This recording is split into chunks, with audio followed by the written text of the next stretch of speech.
Isaiah chapter 5.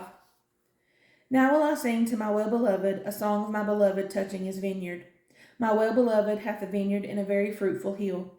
And he fenced it, and gathered out the stones thereof, and planted it with the choicest vine, and built a tower in the midst of it, and also made a winepress therein. And he looked that it should bring forth grapes, and it brought forth wild grapes. And now, O inhabitants of Jerusalem, and men of Judah, judge, I pray you, betwixt me and my vineyard. What could have been done more to my vineyard that I have not done in it? Wherefore, when I looked that it should bring forth grapes, brought it forth wild grapes. And now go to, I will tell you what I will do to my vineyard. I will take away the hedge thereof, and it shall be eaten up, and break down the wall thereof, and it shall be trodden down.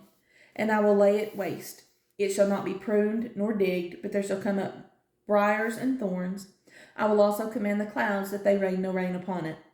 For the vineyard of the Lord of hosts is the house of Israel, and the men of Judah, his pleasant plant, and he looked for judgment, but behold oppression, for righteousness, but behold a cry. Woe unto them that join house to house, that lay field to field, till there be no place, that they may be placed alone in the midst of the earth.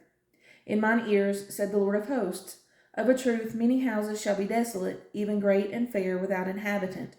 Yea, 10 acres of vineyard shall yield 1 bath, and the seed of an homer shall yield an ephah. Woe unto them that rise up early in the morning, that they may follow strong drink, that continue until night, till wine inflame them. And the harp, and the viol, the tabret, and pipe, and wine are in their feasts, but they regard not the work of the Lord, neither consider the operation of his hands. Therefore my people are gone into captivity, because they have no knowledge, and their honorable men are famished, and their multitude dried up with thirst. Therefore hell hath enlarged herself, and opened her mouth without measure, and their glory and the multitude, and their pomp, and he that rejoiceth shall descend into it.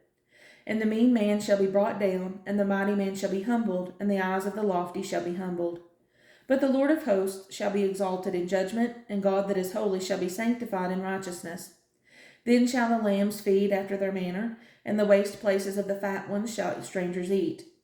Woe unto them that draw iniquity with cords of vanity, and sin as it were with a cart rope, that say, let him make speed, and hasten his work, that we may see it, and let the counsel of the Holy One of Israel draw nigh, and come, that we may know it.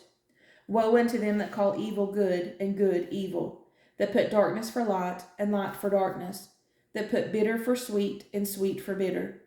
Woe unto them that are wise in their own eyes, and prudent in their own sight.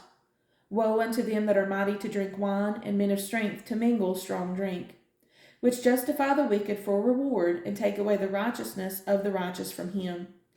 Therefore as the fire devoureth the stubble, and the flame consumeth the chaff, so their root shall be as rottenness, and their blossom shall go up as dust, because they have cast away the law of the Lord of hosts, and despised the word of the Holy One of Israel.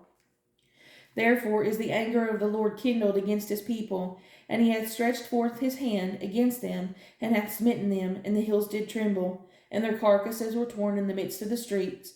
For all this his anger is not turned away, but his hand is stretched out still. And he will lift up an ensign to the nations from far, and will hiss unto them from the end of the earth. And behold, they shall come with speed swiftly. None shall be weary nor stumble among them. None shall slumber nor sleep, neither shall the girdle of their loins be loosed, nor the latchet of their shoes be broken. Whose arrows are sharp, and all their bows bent, their horses' hoofs shall be counted like flint, and their wheels like a whirlwind. Their roaring shall be like a lion, they shall roar like young lions. Yea, they shall roar, and lay hold of the prey, and shall carry it away safe, and none shall deliver it. And in that day they shall roar against them like the roaring of the sea. And if one look unto the land, behold, darkness and sorrow, and the light is darkened in the heavens thereof.